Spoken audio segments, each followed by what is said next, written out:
ओम सदाशिवसमारंभां शंकराचार्यमध्यमाम् अस्मदाचार्यपर्यन्तां वन्दे गुरुपरम्पराम्। मौनव्याख्या प्रकटितपरब्रह्मतत्त्वं युवानं वर्षिष्ठान्ते वसदृशिगणैरावृतं ब्रह्मनिष्ठैः आचार्येन्द्रं करकलितचिन्मुद्रमानन्दरूपं स्वात्मा रामं मुदितवदनं दक्षिणामूर्तिमीडे वटविटपि समीपे भूमिभागे निषण्णं सकलमुनिजनानां ज्ञानदातारमारात् त्रिभुवनगुरुमीशं दक्षिणामूर्तिदेवं जननमरणदुःखच्छेददक्षं नमामि। चित्रं वटतरोर्मूले वृद्धा शिष्या गुरुर्युवा गुरोस्तु मौनं व्याख्यानं शिष्यास्तु छिन्न संशयाः। निधये सर्वविद्यानां भिषजे भवरोगिणां गुरवे सर्वलोकानां दक्षिणामूर्तये नमः। ओम नमः प्रणवार्थाय शुद्धज्ञानैकमूर्तये निर्मलाय प्रशान्ताय दक्षिणामूर्तये नमः। चिद्घनाय महेशाय सच्चिदानन्दरूपिणे वटमूलनिवासाय दक्षिणामूर्तये नमः। ईश्वरो गुरुरात्मेति मूर्तिभेदविभागिने व्योमवद्व्याप्तदेहाय दक्षिणामूर्तये नमः। सर्वात्मत्वमिति स्फुटीकृतमिदं यस्मादमुष्मिंस्तवे तेनास्य श्रवणात् तदर्थमननात् ध्यानाच्च संकीर्तनात् सर्वात्मत्वमहाविभूतिसहितं स्यादीश्वरत्वं स्वतः सिद्ध्येत् तत्पुनरष्टधा परिणतं चैश्वर्यमव्याहतम्। सिद्ध्येत् तत्पुनरष्टधा परिणतं चैश्वर्यमव्याहतम्।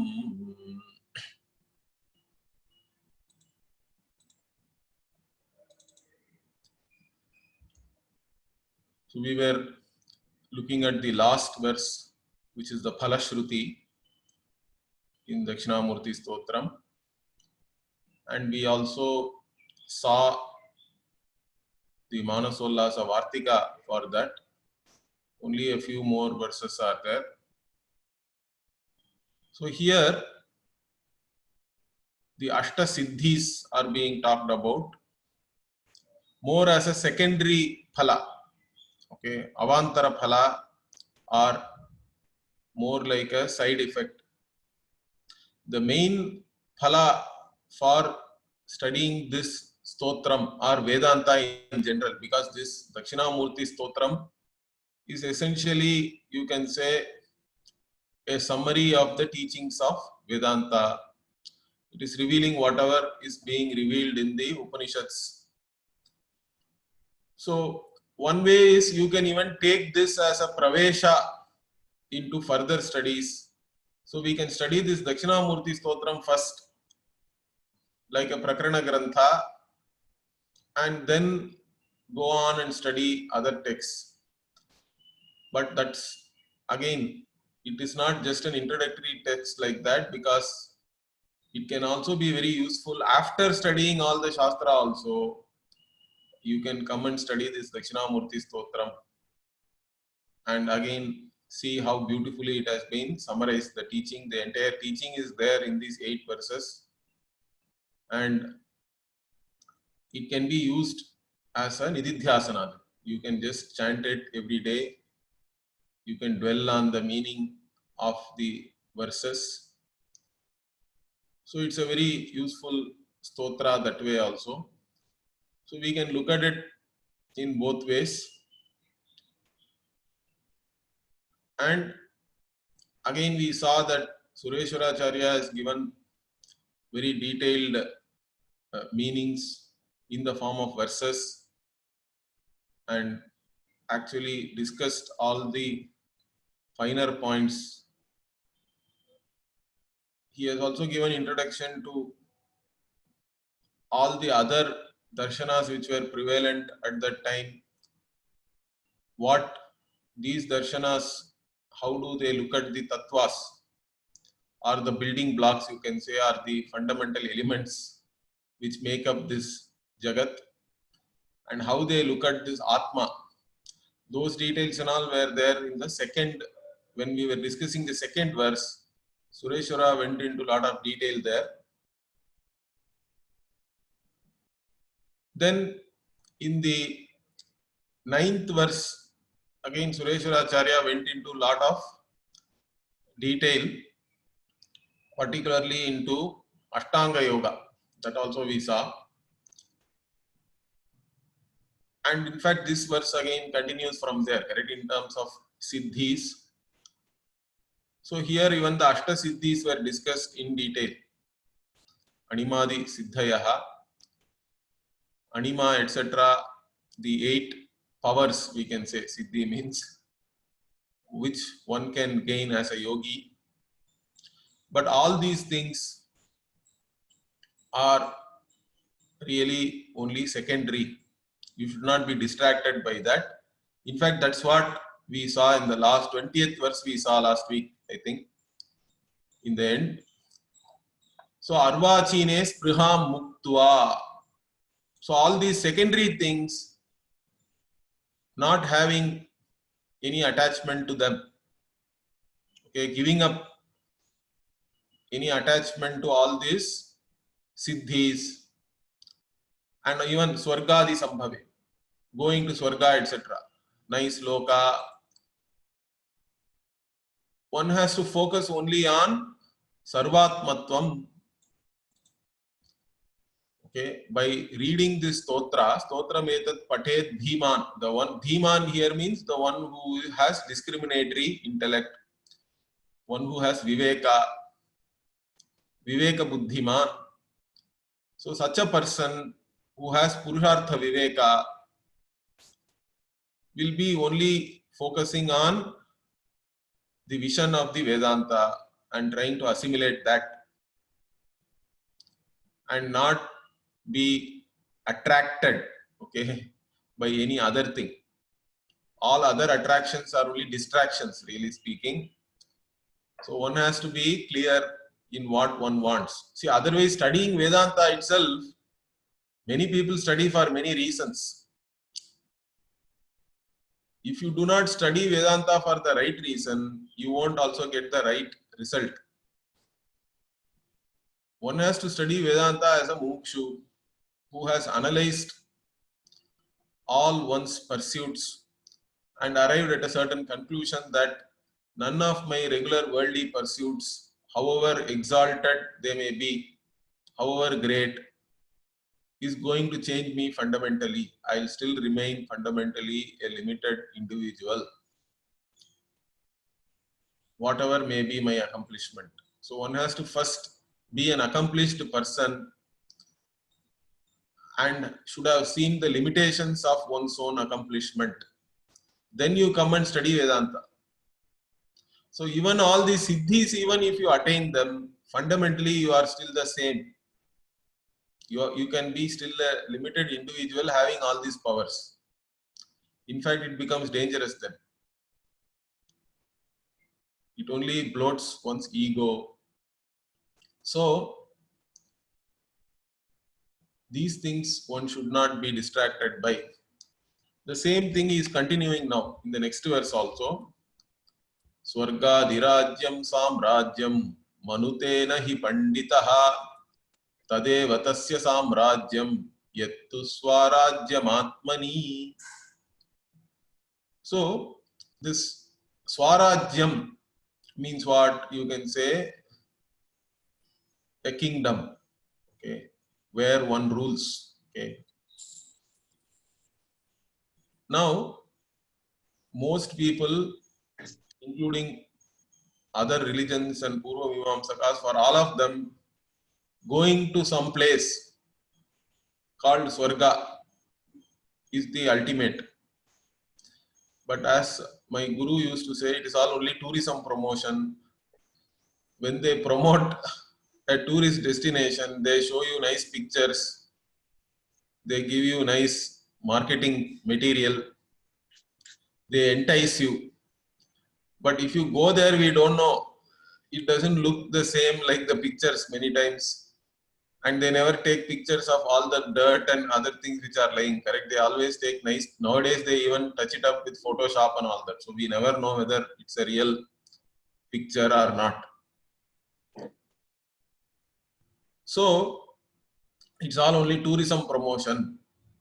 Those who are panditaha, those who know the subject matter, panda means knowledge only, so panditaha means knowledgeable people. Those who are knowledgeable people, they do not consider, even let us say you become Indra, means you are now the overlord of Swarga. So Swarga itself is your samrajya, it is your kingdom, you are ruling over the heavens, Swarga. But even that is not the real accomplishment, or that is not the real kingdom where one rules. Then where should one rule? Means Atmani. With reference to Atma only, one has to rule, means what? One understands the limitless nature of one's Atma. One understands that all the beings are in me and I am the self of all the beings. That is the Sarvatmatva. So one who understands this,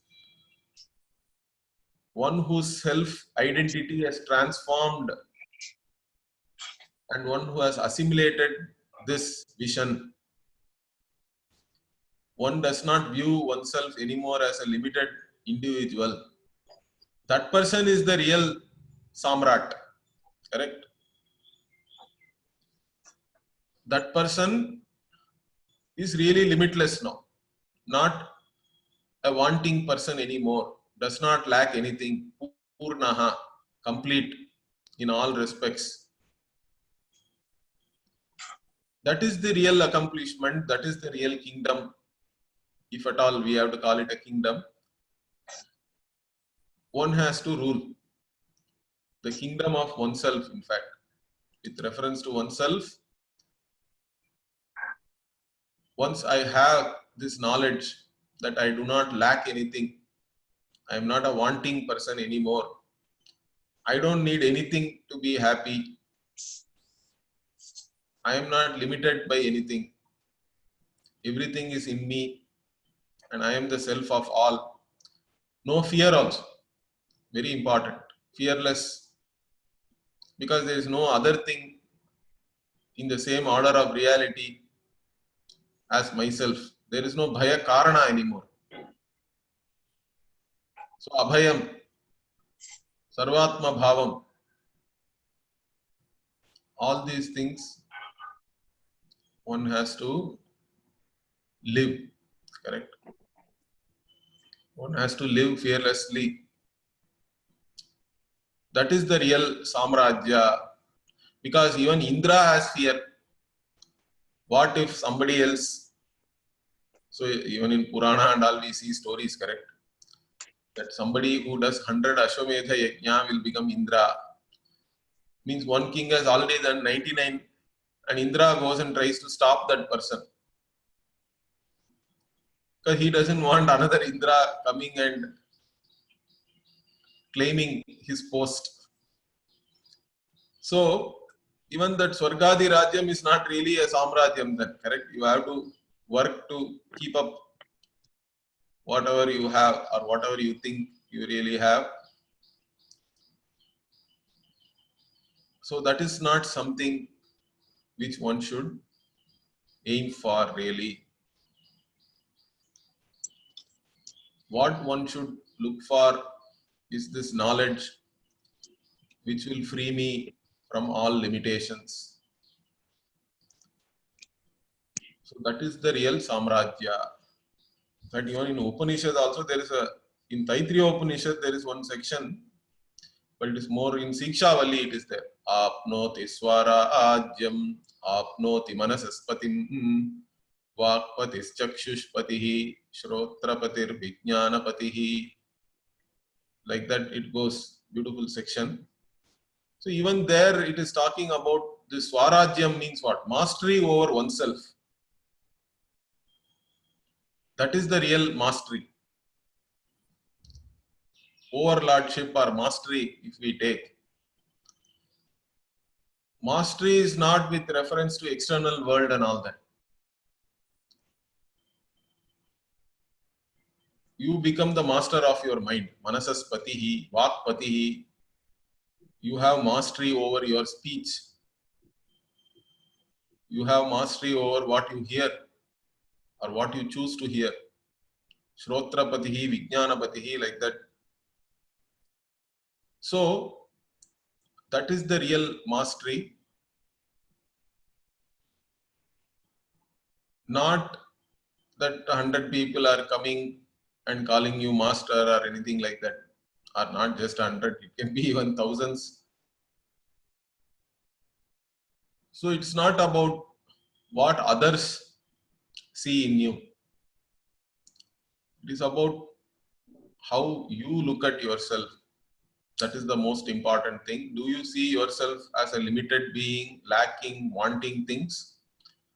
Or do you see yourself as the limitless being in whom every being is there, and also who is the self of all the beings? Who is this limitless consciousness, limitless conscious being? That is my identity. So that is the real kingdom, that is the real Samrajya. Then what? सर्वात्म भावनावन्तं सेवन्ते सर्वसिद्धयः तस्मादात्मनि साम्राज्यं कुर्यान्नियतमानसः. सर्वात्म भावनावन्तं, सर्वात्ma bhavanavan, dhanavan, balavan, like that we say, correct? The one who has matu pratyaya. Like that here, sarvatma bhavanavan, the one who has sarvatma bhavana, the one who knows that oneself is the self of all the beings. Sarvatma bhavanavan. Okay, such a person, bhavanavantam here, second case, the one who is the one who is having this vision that one is the self of all. Such a person is worshipped. Okay, sevante. By what? All these siddhis, he is saying. Sarva siddhayaha sevante sarvatma bhavanavantam. All these siddhis, these powers which we talked about, ashta siddhayaha, animadi, anima, etc. There are 8 powers are there. You don't have to go behind them. You don't have to have any attraction towards them. They will come to you automatically. They worship you. You will attract them, in fact. So that's what. So just focus on understanding the vision of Vedanta. That's all one has to do. Do not get distracted by anything else. Just focus on Shravana Manana Nididhyasana. Try to understand the vision of this Vedanta. And once you have this vision, once your self-identity is transformed, then all the other things are as well accomplished. You don't have to go after anything. Rest of the thing is anyway, it's all only prarabdha. We can just leave it to Ishvara. It's Ishvara Shrishti at the end of the day. We don't have to worry about it. Ishvara will take care of whatever is there. Whatever has started, let it end. Ishvara is the director. You can still play your role in the play without having any identity with the character in the play. Like that, you are anyway a millionaire. You are still playing the role of a beggar in the play, let us say. and you can still play the role very well.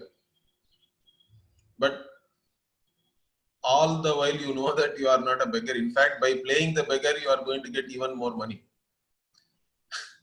So that is what it is. So tasmad atmani samrajyam kuryat. Therefore, what? May you make your kingdom in your own self. Correct? Atmaratihi. Like that, a jnani is one who revels in himself or herself, in oneself. Atma triptascha. So Atma, the one who is satisfied with oneself, totally satisfied with oneself. That person is the one who has gained the kingdom of oneself, in fact. So Sureshwara again is pointing out Kuryat Niyata Manasaha. So may your mind be only focused on this vision that I am the self of all. I am limitless. I am not bound by anything. I am no more a wanting person. I do not lack anything. I am complete, whole. This is what you have to focus on. You send your mind, okay, towards this vision. You focus your mind only on these teachings. Repeatedly, the flow of your thoughts may be only directed towards this vision, because that is required. Even though we attend classes, we study ourselves, we think about it, certain clarity is there, but still there is a natural tendency, habitual tendencies are there, thought patterns are there. So one has to overcome all that. That takes some effort. How long means we cannot say how long. Till the time, see, before this jnanam, how naturally you thought that you were an individual, limited individual. That was your identity, correct? That is sahaja. Even if somebody wakes up one person at middle of the night and asks him, who are you? Then he is going to say, I am so and so, I was born in this place. I am right now in some place, whatever. So that identity is so natural. Like that, your identity has to transform as per the vision of the Vedanta. And whatever it takes for that, you have to pursue that. Again, you can also choose a lifestyle which is going to help you to gain this transformation. Correct?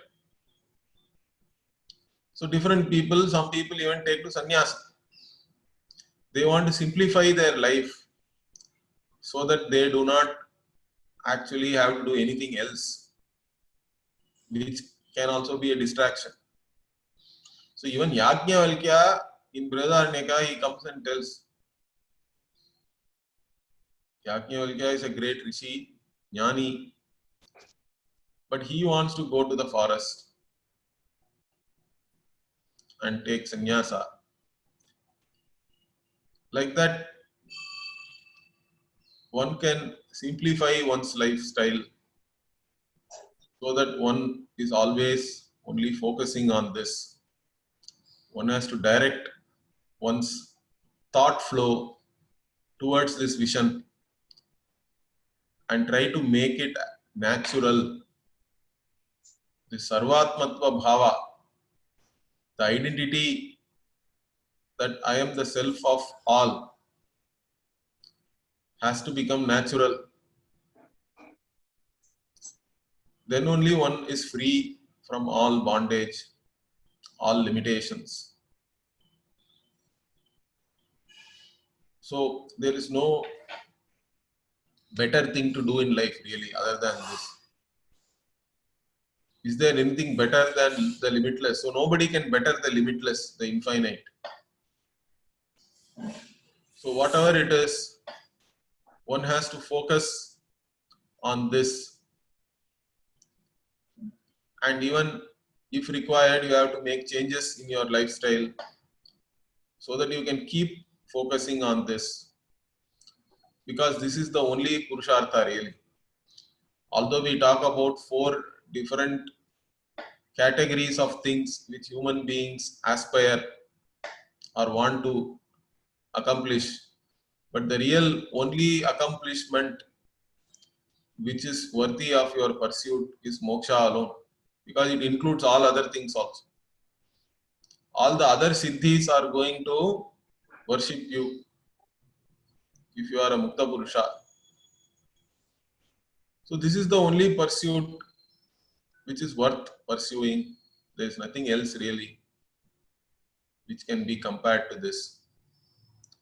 Therefore, what tasmat? Therefore, Atmani Samrajyam Kuryat. So may you make yourself as the kingdom which you want to now rule over. You want to rule over yourself, the kingdom of self, which is limitless, really. So direct all your energies towards that, to assimilate this vision. First to know the vision and then to assimilate. That's all. Only 2 things you have to focus on. Finally, very interesting, here again this particular verse is a direct lift from Shvetashvatara Upanishad. Okay. So one more important note Sureshwara is putting here. I like this. So he says, Yasya deve para bhaktihi yatha deve tatha gurau tasyaite katita hyarthaha prakashante mahatmanaha. So yete arthaha katitaha mahatmanaha prakashante. So these great people, Mahatma, okay, only to these great people it shines, it is revealed. What is revealed? Whatever has been taught here, correct? The subject matter of Vedanta, which is also the subject matter of this stotram, that will be revealed only to those great people. Okay, only to those great people. Who are they? Okay, those are the people who have great bhakti towards Ishvara. Yasya deve parabhakti. So the one who has parabhakti means one who is totally committed to Ishvara, one who recognizes the order of Ishvara, one who recognizes Ishvara in everything in this world. That is the real bhakti, correct? The one who is understood the nature of Ishvara. Initially it has to be a Jignasu bhakti, afterwards it is Jnani bhakti. So the one who is devoted to understanding the nature of Ishvara, that is the parabhakti really. And one who has understood that Ishvara's nature is not separate from oneself. So again here different stages we can talk about, correct? Ishvara as a karma phaladata, as a karma yogi, you look upon Ishvara in one way. Ishvara, the Lord, is the giver of the results of all the actions. Prasada buddhi. Therefore, we accept all the results of action as prasada, as something which is coming from the altar of Ishvara. we accept it. Then, but still we have to understand who is this Ishvara, what is the nature of this Ishvara. Means Ishvara is both Abhinna Nimitta Upadana Karana.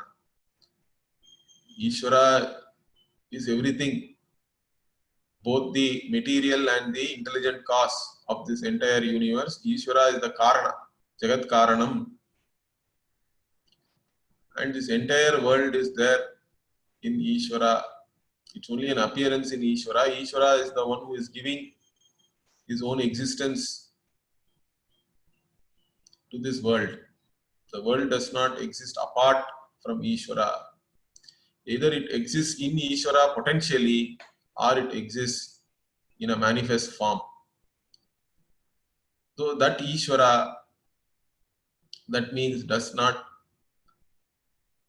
exclude me, even in terms of the physical body, mind, all my senses, etc. So the body mind sense complex also is nothing but a manifestation of Ishvara. And that Ishvara, who is everything and who is also this body mind sense complex, that is the Ishvara to whom I am devoted to. So initially it can be a devotion as some great power and all that. Then it is a devotion born out of this understanding that Ishvara is everything, everything is Ishvara's order. One has to recognize that. So once we recognize that, it is not only about just saying that everything is Ishvara's order. Even emotionally, we have to be mature enough to look upon one's own, whatever is happening in one's mind also is part of Ishvara's order. And even others, however they may behave towards you, also is part of Ishvara's order. So one has to be able to accommodate everything based on this vision. That maturity, that mental disposition, all that is part of bhakti only.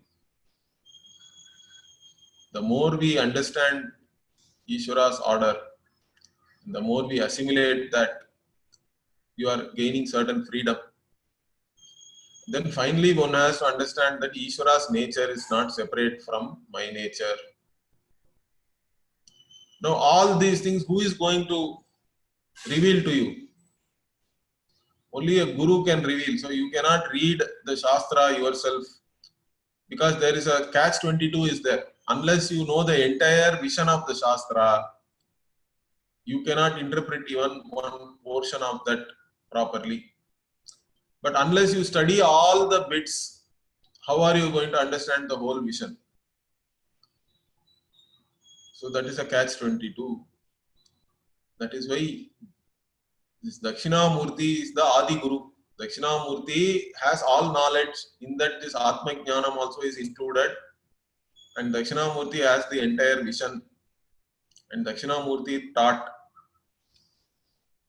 In even Upanishads also always Guru Parampara is introduced, typically from Brahmaji onwards.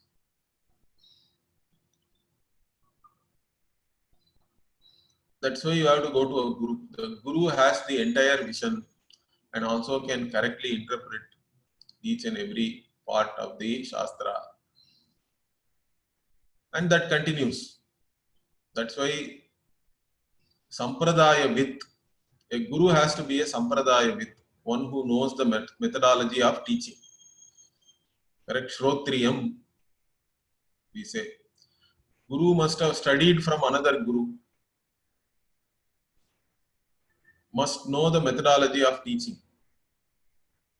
All this is the word Shrotriyam, means Guru himself has listened to the Shastra from his Guru.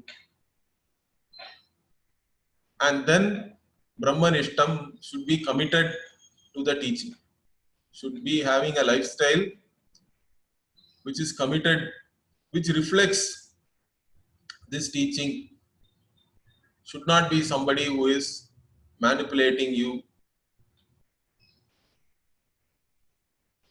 So that is very important, that one has to choose the right Guru That itself is a big grace again. Many times we are not even qualified enough to know who is the right guru. So many people are there, sincere people. So you can get caught in some mysticism and all that, correct? Because Vedanta is being made into unnecessarily into some kind of a mysticism. The only problem with mysticism is what you are just waiting for some experience to happen. Because a mystic may have had some experience and then has interpreted that in certain way and has a certain insight and all that, let us say. So that may be a great accomplishment, but they do not have any methodology to teach it properly. So that is why all these mystic people are there during their lifetime. People flock to them and all that, but there are no other people after they are gone. That's it. There is nobody to carry it forward, right? Because they are not able to communicate properly.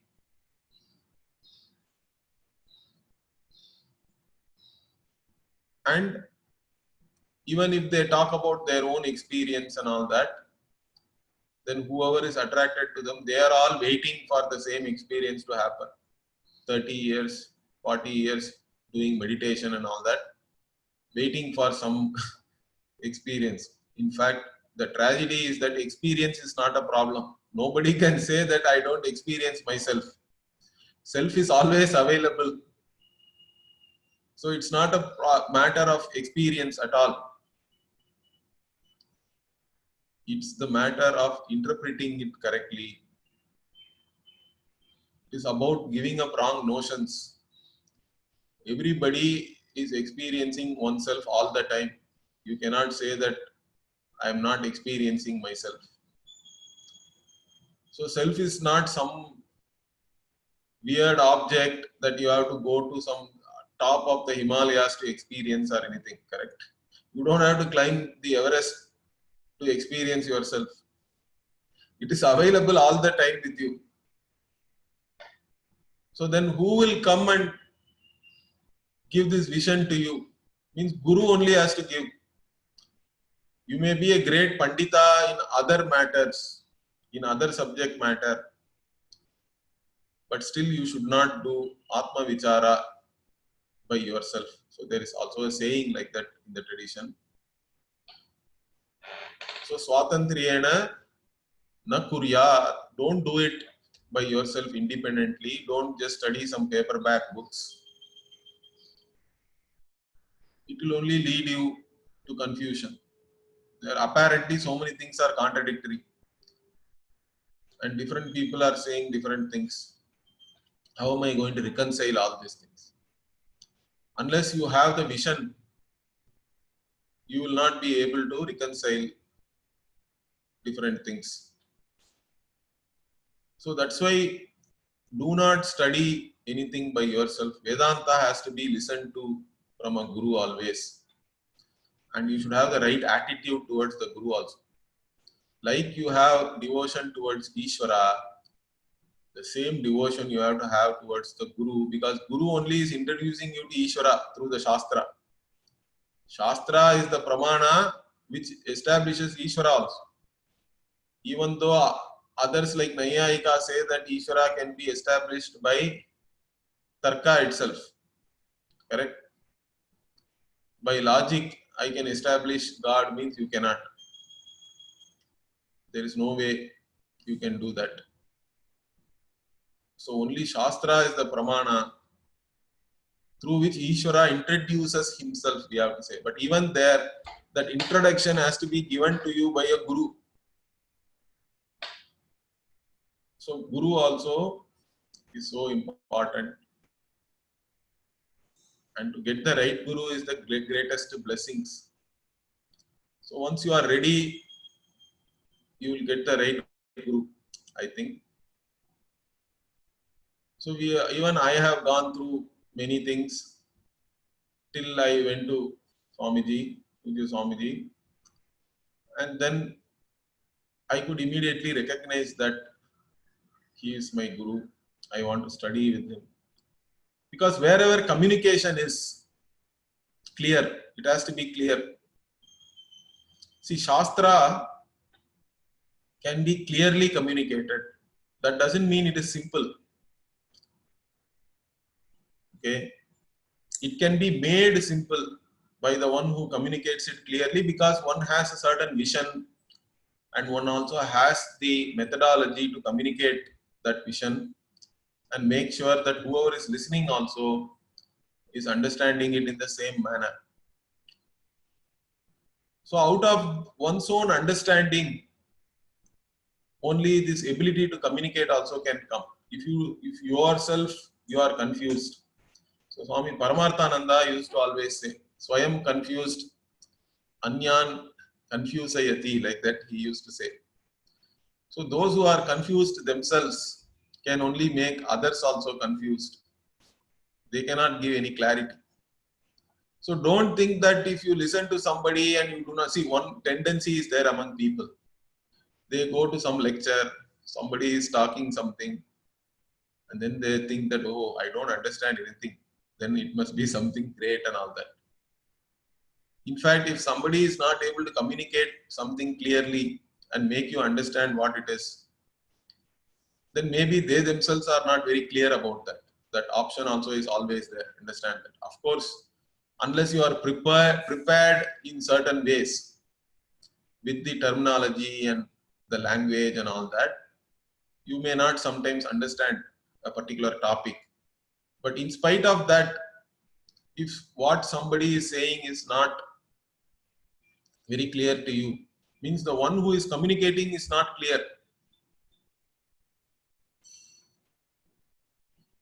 But a guru is the one who has this vision clearly, one who understands whatever he has.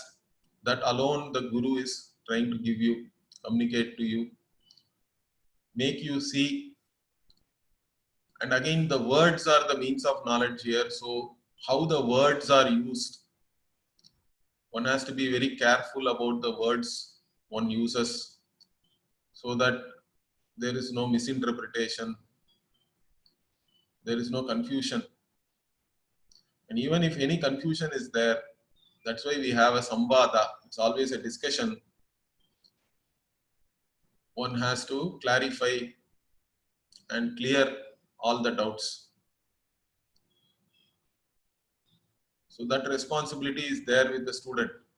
The guru can teach, but guru cannot actually foresee all the doubts which the students may have.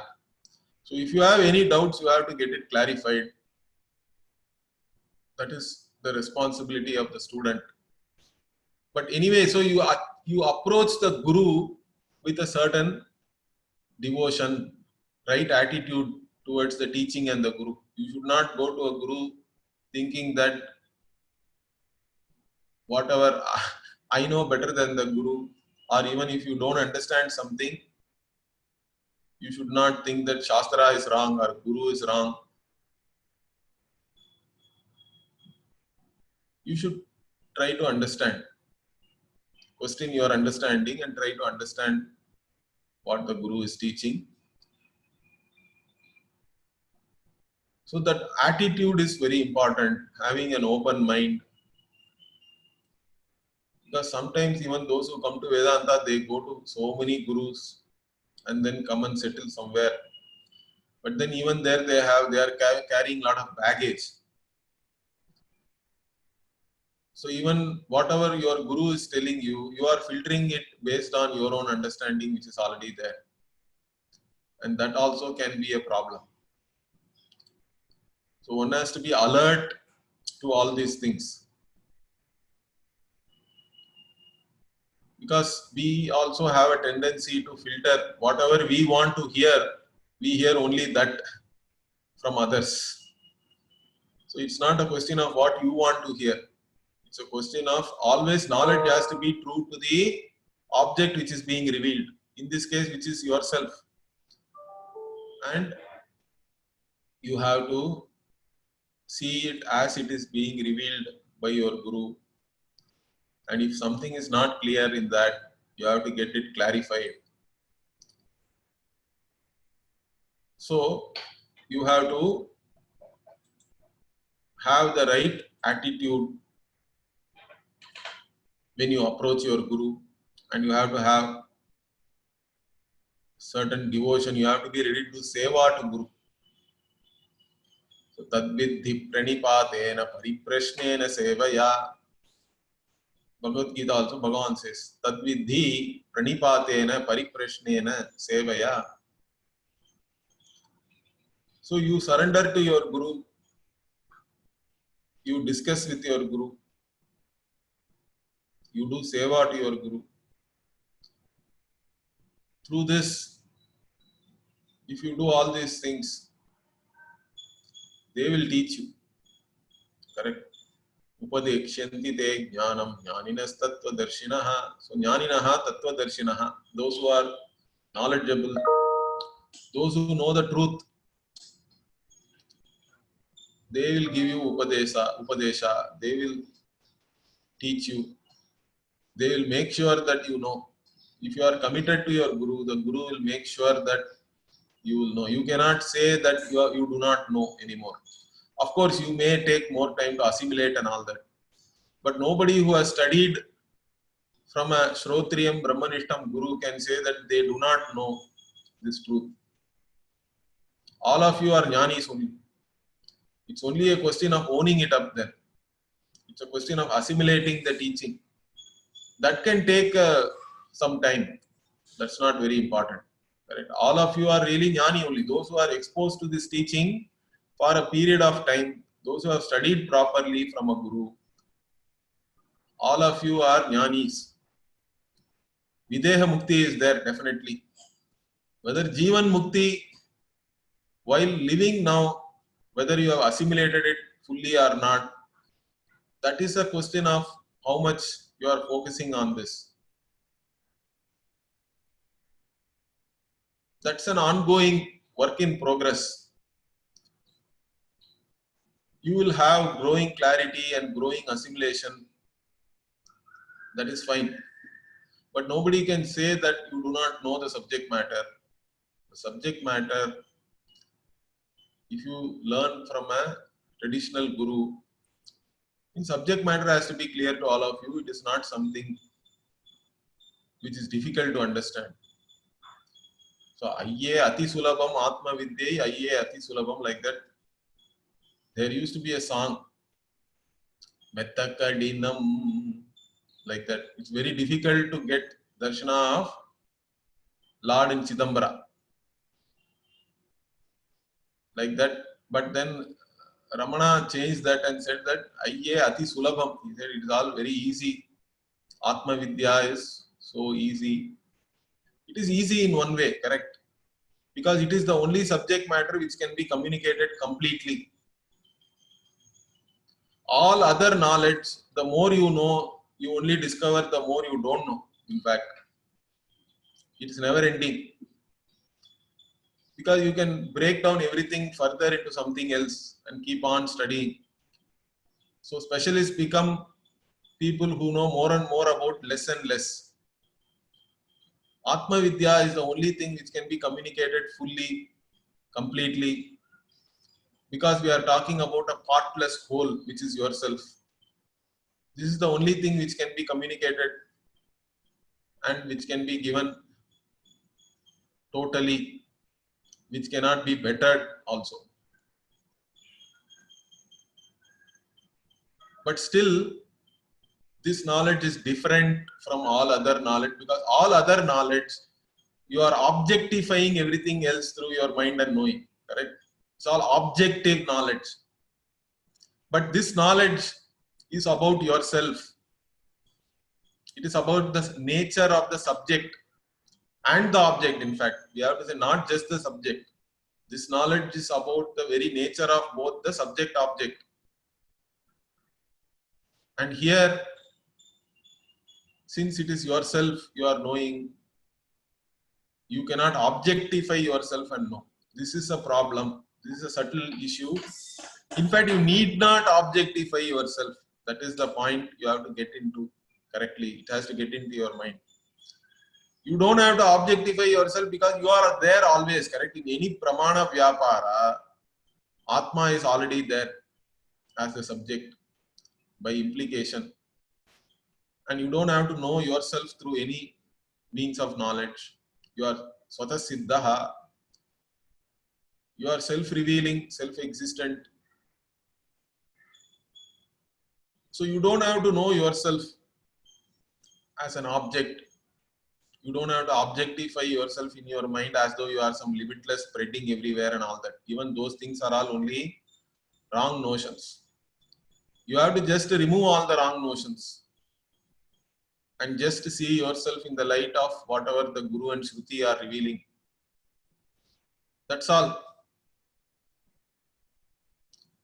So this vision of Vedanta is available. Whatever is said in the Vedanta and whatever the Guru is talking about is available to you only if you have the right attitude towards Ishvara and Guru.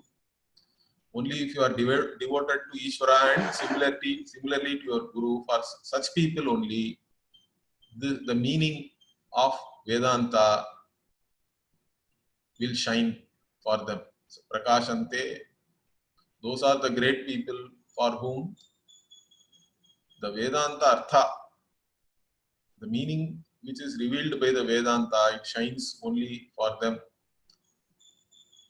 Those who have bhakti towards Ishvara and similarly towards their Guru.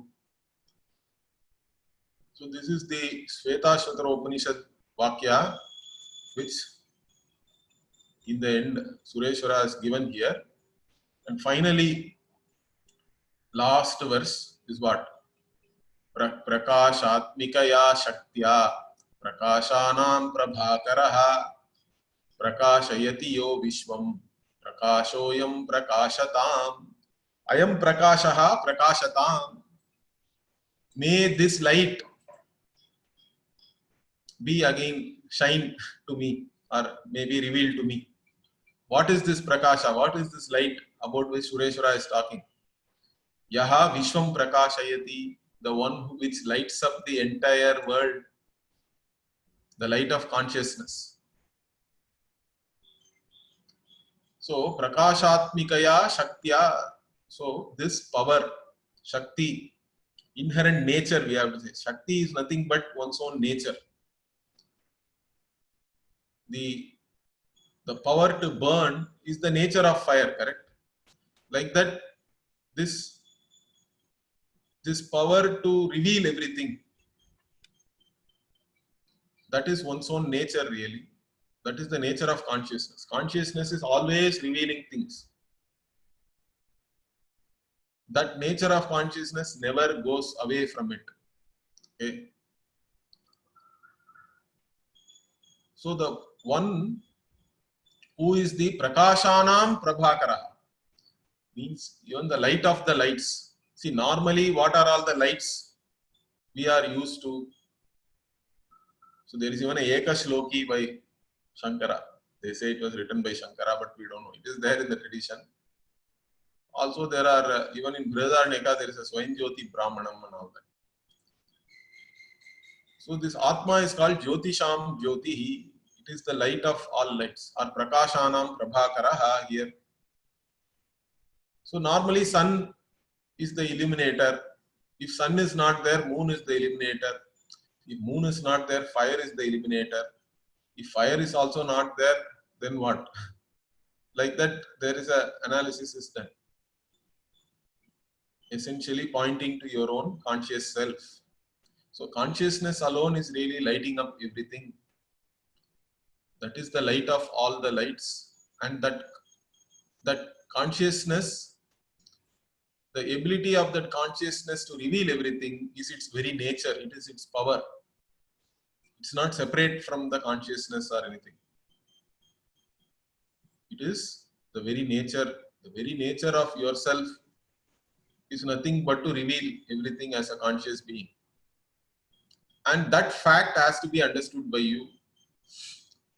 Okay, so Prakashatmikaya Shaktya Prakashanam Prabhakaraha.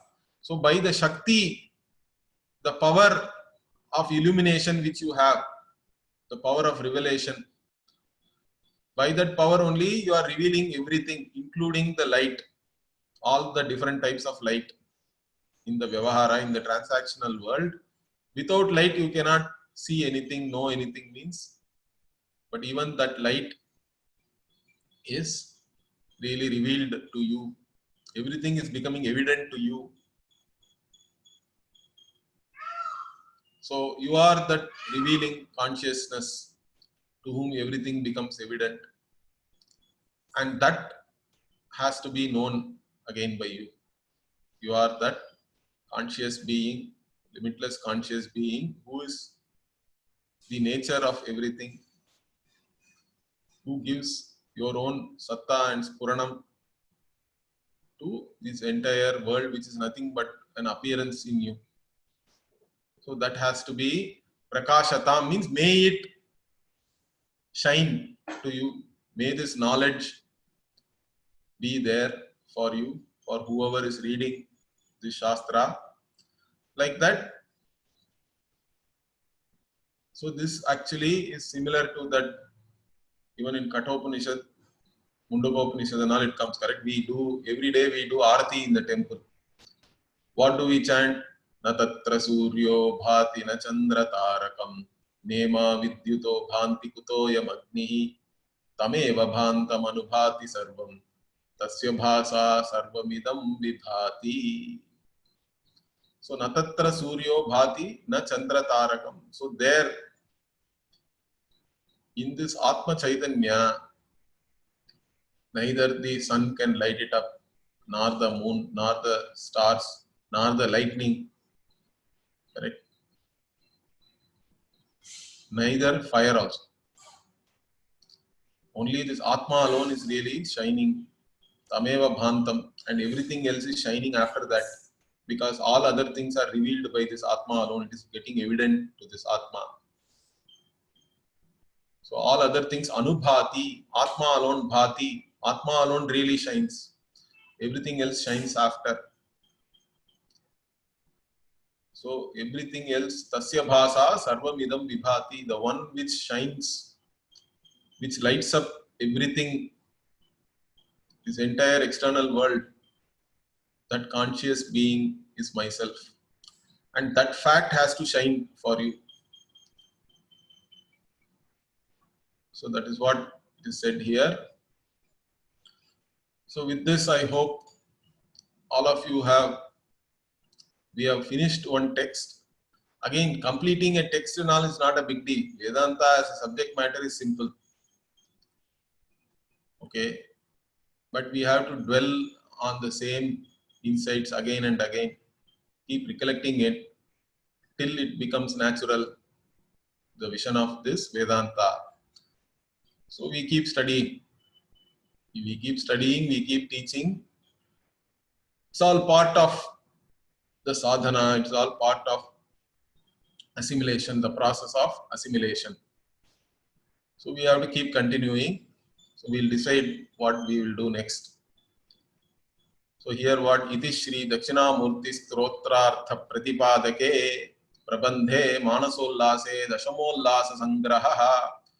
So thus this book, which is trying to reveal to you the meaning of the Dakshinamurti Stotra, in this book which is revealing the meaning of Dakshinamurti Stotra, which is called Manasollasa, this is the summary of the 10th chapter.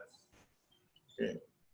So like this, it ends. So with this, Dakshinamurti Stotram also is over. Om Tat Sat. So we traditionally finish with Om Tat Sat, means everything is over. We don't continue after that.